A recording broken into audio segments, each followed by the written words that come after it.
जय हिंद प्यारे साथियों। तो आज हम करने वाले हैं एसएससी एमटीएस से रिलेटेड प्रीवियस ईयर प्रश्न और दोस्तों देखेंगे कि कौन सा प्रश्न किस सन में पूछा गया है। तो दोस्तों आप इस वीडियो को पूरा एंड तक जरूर देखते रहिएगा। दोस्तों आपको इस वीडियो में जितनी भी एसएससी एमटीएस की परीक्षा हुई हैं उनसे रिलेटिव जीके जीएस के प्रश्न मिलने वाले हैं। और दोस्तों आप हमें कमेंट करके बताएं कि आपने इस वीडियो में कितने प्रश्न राइट किए हैं। दोस्तों बिना किसी देरी के वीडियो को शुरू करते हैं। आपका पहला प्रश्न, भारतीय संविधान के अनुसार सरकार के कितने अंग हैं। यानी दोस्तों आपको बताना है भारतीय संविधान के अनुसार सरकार के कितने अंग हैं। तो आपका राइट आंसर होगा दोस्तों ऑप्शन डी 3 अंग। और दोस्तों अगर आपको ये पता हो कि कौन कौन से अंग हैं तो नहीं पता हो तो मैं आपको दोस्तों बता देता हूँ। एक आपकी होती है दोस्तों विधायिका, कार्यपालिका और न्यायपालिका। और दोस्तों आपको पता होगा जो विधायिका है वो कानूनों का निर्माण करेगी या ये कानूनों को बनाएगी। और दोस्तों जो कार्यपालिका होती है वो दोस्तों आपको पता होगा जो दोस्तों कानून है उनको लागू करेगी। और न्यायपालिका दोस्तों आपको न्याय दिलाएगी। और दोस्तों आपको कमेंट करके बताना है जो इन तीन है ये सरकार के अंग ये कौन कौन से अनुच्छेद में आते हैं। और दोस्तों वहीं मैं आपसे बात करूं अपने भारतीय संविधान में तो वर्तमान में आपको पता होगा दोस्तों 448 अनुच्छेद हैं। कितने दोस्तों 448 अनुच्छेद। और दोस्तों आपको पता होगा अभी कल की बात है तो दोस्तों संसद में जो आपके अमित शाह गृह मंत्री उन्होंने 130वां संविधान संशोधन है वो लागू किया है। और दोस्तों आपको पता होगा ये इससे रिलेटेड यानी दोस्तों कोई भी प्रधानमंत्री हो या दोस्तों कोई भी मंत्री हो वो दोस्तों इस पद से हटाया जा सकता है। उस पर आरोप लगे या नहीं दोस्तों वो हटेगा तो उसे 30 दिन के अंदर इस्तीफा भी देना होगा और 5 साल की सजा भी होगी। तो चलिए चलते हैं दोस्तों नेक्स्ट प्रश्न की ओर। आपका अगला प्रश्न है गुप्त काल में चांदी के सिक्कों को क्या कहा जाता था। यानी दोस्तों आपको बताना जो गुप्त काल है उसमें चांदी के सिक्कों को क्या कहा जाता था। तो आपका राइट आंसर होगा दोस्तों द्रम। यानी दोस्तों जो गुप्त काल में चांदी के सिक्के थे उन्हें द्रम कहा जाता था। और दोस्तों आपको पता होगा रुपया ये दोस्तों शेरशाह सूरी ने लागू किया था। दोस्तों जो शेरशाह सूरी द्वारा मुद्रा जारी की गई थी उसे रुपया कहते हैं। जो दोस्तों रुपया है वो भारत का भी राष्ट्रीय मुद्रा, यहीं से दोस्तों इसका नाम रुपया लिया गया जो भारत का राष्ट्रीय मुद्रा है उसका। तो चलिए चलते हैं दोस्तों नेक्स्ट प्रश्न की ओर।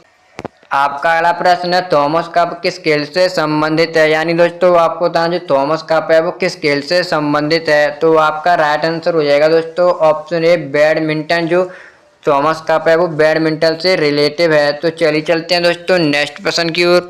आपका अगला प्रश्न है प्लासी का युद्ध किस वर्ष लड़ा गया। यानी दोस्तों आपको बताना जो प्लासी का युद्ध है वो किस वर्ष लड़ा गया था। तो आपका राइट आंसर हो जाएगा दोस्तों ऑप्शन ए 1757 ईस्वी को आपका प्लासी का युद्ध लड़ा गया था। और दोस्तों मैं आपसे बात करूं 1761 में तो आपको पता होगा ये पानीपत का तीसरा युद्ध हुआ था जो दोस्तों अहमद शाह अब्दाली और मराठाओं के मध्य हुआ था। और दोस्तों 1857 की क्रांति आपको पता ही होगा ये दोस्तों आपकी 10 मई 1857 ईस्वी को शुरू हुई थी। तो चलिए चलते हैं दोस्तों नेक्स्ट प्रश्न की ओर।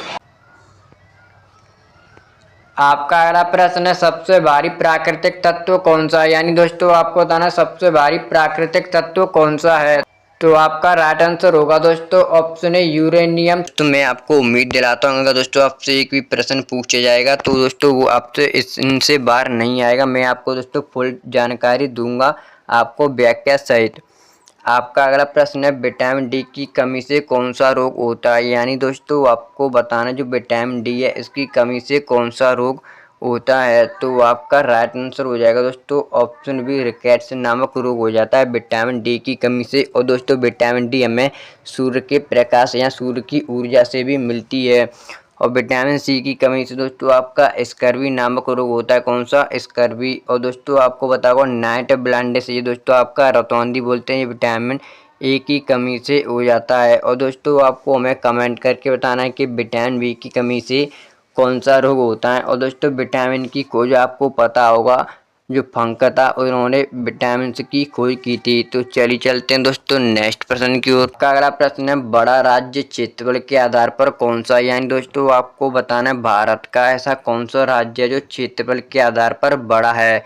तो आपका राइट आंसर होगा दोस्तों ऑप्शन बी राजस्थान। वो भारत का सबसे बड़ा राज्य है क्षेत्रफल के अनुसार। अगर दोस्तों मैं आपसे जनसंख्या से हिसाब से पूछूं तो आपका यूपी हो जाएगा। कौन दोस्तों यूपी।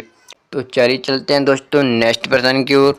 आपका अगला प्रश्न है गदर पार्टी की स्थापना कहाँ हुई थी। यानी दोस्तों आपको बता जो गदर पार्टी है इसकी स्थापना कहाँ पर हुई थी। तो दोस्तों आपका राइट आंसर होगा ऑप्शन बी, सैन फ्रांसिस्को में आपकी गदर पार्टी की स्थापना होती है। दोस्तों कब?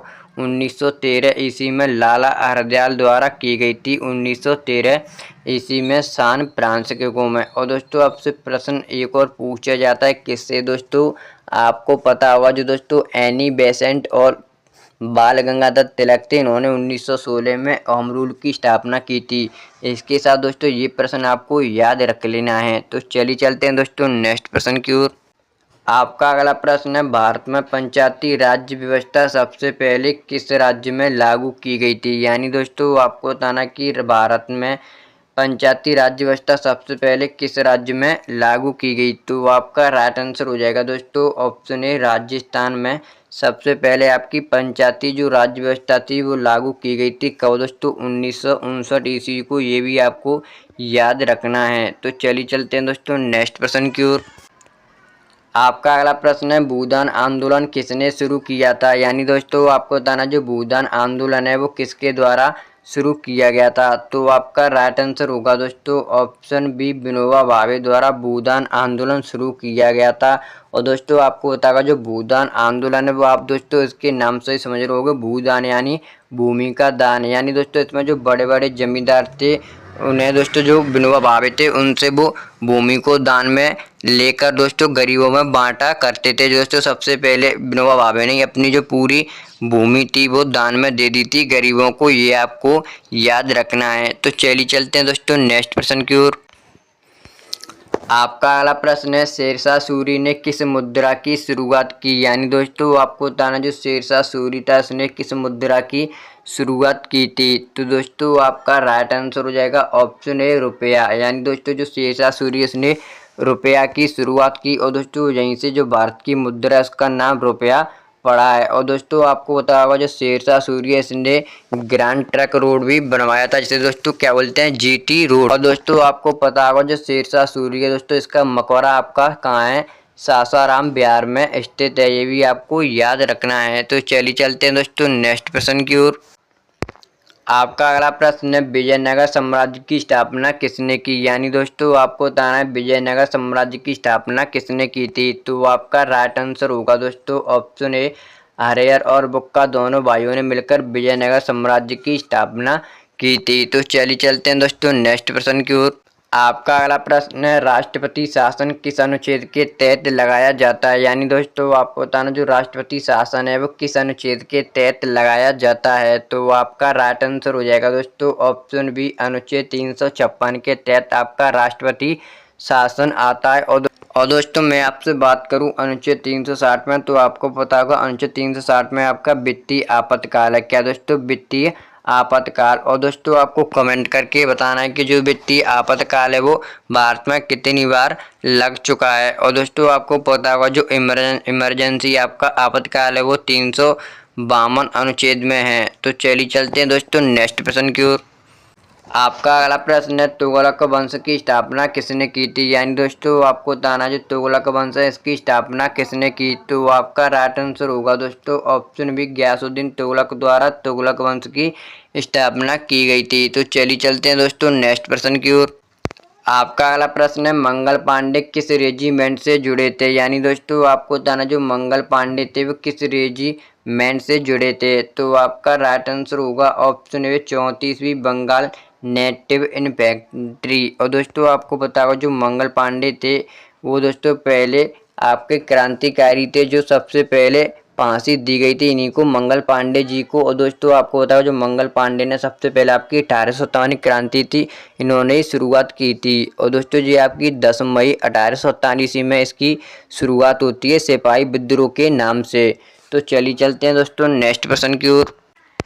आपका अगला प्रश्न है विक्रमशिला विश्वविद्यालय की स्थापना किस शासक ने की। यानी दोस्तों आपको बता जो विक्रमशिला विश्वविद्यालय की स्थापना किस शासक द्वारा की गई थी। तो आपका राइट आंसर होगा दोस्तों ऑप्शन सी, धर्मपाल द्वारा विक्रमशिला विश्वविद्यालय की स्थापना की जाती है। और दोस्तों जो आपका नालंदा विश्वविद्यालय वो आपको पता होगा बख्तियार खिलजी ने नष्ट किया था। तो चलिए चलते हैं दोस्तों नेक्स्ट प्रश्न की ओर।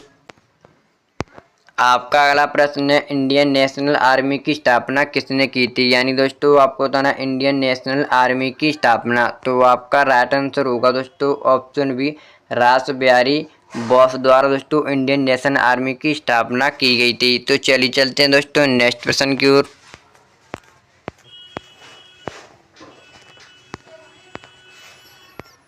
आपका अगला प्रश्न है, अजंता की गुफाएं किस धर्म से संबंधित है? यानी दोस्तों आपको बताऊं जो अजंता की गुफाएं वो किस धर्म से रिलेटिव हैं? तो आपका राइट आंसर होगा ऑप्शन बी, बौद्ध धर्म से। और दोस्तों आपसे प्रश्न पूछा जाए कि जो अजंता की गुफाएं और एलोरा की गुफाएं ये आपके किस राज्य में है? तो ये दोस्तों आपके महाराष्ट्र में स्थित है। कहाँ दोस्तों? महाराष्ट्र में। और दोस्तों आपसे एक और प्रश्न पूछा जाता है कि भीमबेटका की गुफाएं, इसमें दोस्तों ज़्यादातर लोग कंफ्यूज रहते हैं भीमबेटका की गुफाएं और एलोरा की अजंता की गुफाएं। तो दोस्तों आपकी भीमबेटका की गुफा आपकी एमपी यानी मध्य प्रदेश में स्थित हैं। तो दोस्तों जो आज की हमारी वीडियो थी वो यहीं पर समाप्त होती है। अगर आपको वीडियो अच्छी लगी हो तो वीडियो को लाइक और चैनल को सब्सक्राइब एंड दोस्तों ज्वाइन भी कर लेना है। अगर दोस्तों इसकी आपको पीडीएफ चाहिए तो हमें कमेंट करके जरूर बताएं। हमारे टेलीग्राम चैनल को ज्वाइन जरूर कर लेना है। और दोस्तों आपको कमेंट करके बताना है कि आखिर में आपने कितने प्रश्न है वो राइट किए हैं। तो चलिए दोस्तों मिलते हैं नेक्स्ट वीडियो में। जय हिंद जय भारत।